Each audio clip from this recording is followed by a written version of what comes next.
जय श्री कृष्णा।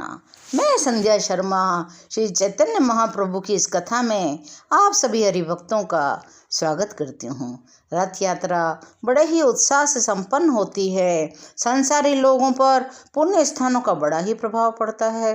किसी धनी आदमी के पास घर जाते हैं, उससे मिलते हैं तो हमें मान अपमान, स्त्री पुत्र परिवार के चिंताजनक वायुमंडल में गिरा हुआ देखते हैं। वहाँ न तो प्रेम मिलता है, न वो खुलकर बातें ही करता है। इसी तरह जब हम किसी विरक्त साधु महात्मा के स्थान पर जाते हैं, किसी पवित्र देव स्थान पर जाते हैं, जगन्मान्य पूर्ण तीर्थ पर मिलते हैं, तो वहाँ बड़ा हंसी का वातावरण होता है, बड़ा निष्कपट प्रेम होता है। इसी के कारण हमारे हृदय में भी आनंद का अंश है और चिंता का भी अंश है। गौड़ीय भक्त घर बार की चिंता छोड़कर 4 महीने प्रभु के चरणों में रहने के लिए आए थे। एक तो वे बड़े ही भगवत भक्त थे, उस पर महाप्रभु के परम कृपा पात्र थे और संसारी लोगों से एकदम उदासीन थे। तभी तो उन्हें पुरुषोत्तम जैसे परम पावन पुण्य क्षेत्र में प्रेमा अवतार श्री चैतन्य देव की संगति में इतने दिनों तक रहने का सौभाग्य प्राप्त हुआ। महाप्रभु तो आनंद की मूर्ति थे।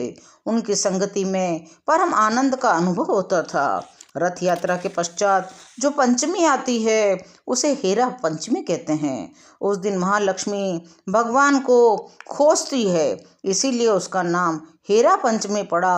हेरने का मतलब ढूंढना भी होता है। जगन्नाथ जी में हेरा पंचमी का उत्सव खूब धूमधाम से होता है। जगन्नाथ जी के मंदिर को नीलांचल भी कहते हैं। गुंडीचा उद्यान के मंदिर को सुंदराचल कहते हैं। भगवान उस दिन सुंदराचल में ही विराजते हैं, लेकिन हेरा पंचमी का उत्सव यहाँ नीलांचल में ही होता है। अब के महाराज ने अपने कुल पुरोहित श्री काशी मिश्र को हेरा पंचमी उत्सव को खूब धूमधाम के साथ करने की आज्ञा दी। स्वरूप दामोदर ने कहा, प्रभु क्रोध की क्या बात है, अपने प्राण प्यारे से पृथक होने पर किसी अपार दुख नहीं होता।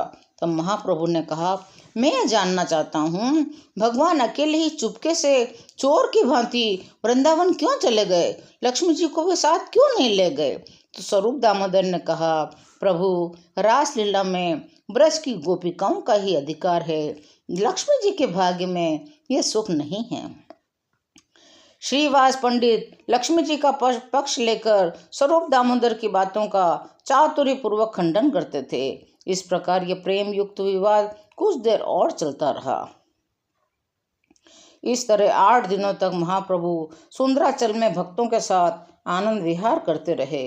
नित्य प्रति इंद्रद्युम्न सरोवर में जल क्रीड़ा करते, कोई किसी के ऊपर जल उलीसता तो कोई किसी के ऊपर। झुंड के झुंड भक्त टोली बना बनाकर एक दूसरे के ऊपर जल की वर्षा करते, फुहारे छोड़ते और डुबकी लगाते और एक दूसरे के पानी में पांव पकड़ लेते। गौड़ीय भक्तों के सहित सार्वभौम भट्टाचार्य जी, राय रामानंद जी, गोपीनाथाचार्य जी और भी राज्य के बहुत से प्रतिष्ठित पुरुष प्रभु की जल क्रीड़ा में सम्मिलित होते। कभी कभी महाप्रभु गोपीनाथाचार्य जी से कहते, आचार्य आप इन दोनों को कुछ कहते क्यों नहीं, ये बच्चों की तरह क्रीड़ा करते हैं, लोग इन्हें देखकर क्या कहेंगे। तो आचार्य हंसकर कहते, जब आपका इन दोनों पर इतना असीम अनुग्रह है, तब ये क्या सदा अपने बड़प्पन को ही बांधे फिरेंगे। आचार्य सार्वभौम जोरों से जल उलिसते हुए कहते हैं कि हम तो पागल हो गए हैं, पागल। प्रभु उन्हें नीचे करके उनके ऊपर सवार हो जाते और वे शेषनाग की तरह प्रभु को अपने शरीर पर शयन करा लेते। इस प्रकार यह आनंद हमेशा होता।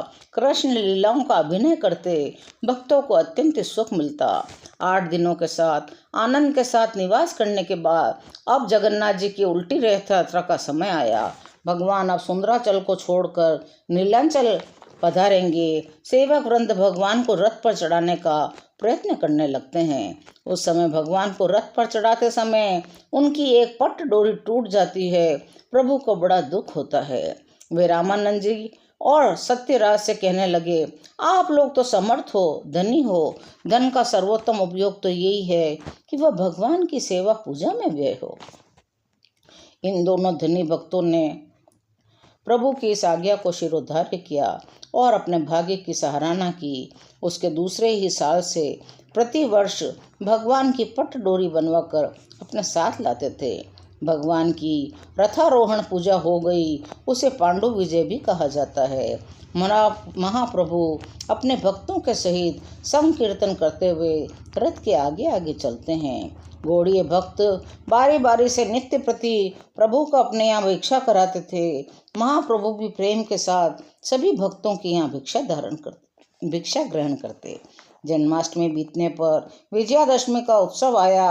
महाप्रभु स्वयं महावीर हनुमान बने और भक्त रीछ वानर बने और रावण पर विजय लाभ करने चले।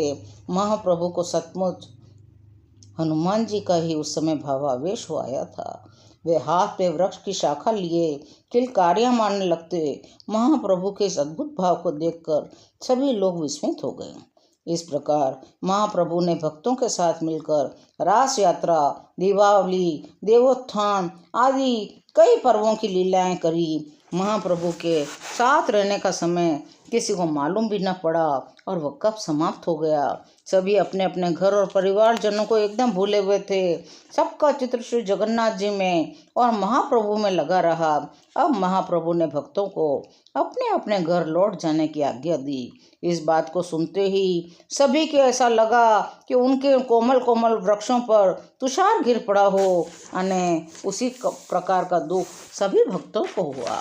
आज की कथा यहीं विराम लेती है। शेष कथाओं को सुनने के लिए चैनल को लाइक करें, शेयर करें और सब्सक्राइब करें। राधे राधे।